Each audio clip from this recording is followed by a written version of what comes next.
In this video, I am going to discuss non-directive counseling. Non-directive counseling is also known as client-centered counseling or permissive counseling. Carl Rogers is the chief exponent of non-directive counseling.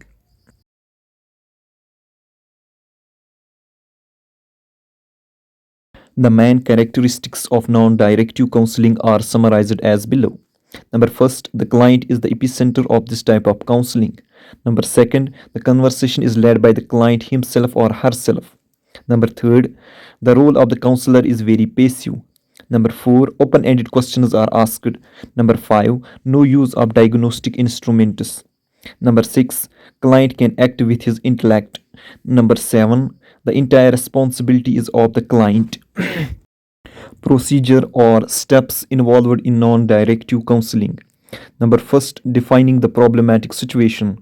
Number second, free expression of feelings. Number third, classification of positive and negative feelings. Number four, development of insight. Number five, termination of counseling situation. Advantages of non-directive counseling. Limitations or disadvantages of non-directive counseling. Thanks for watching. If you like this video, do share, comment and subscribe.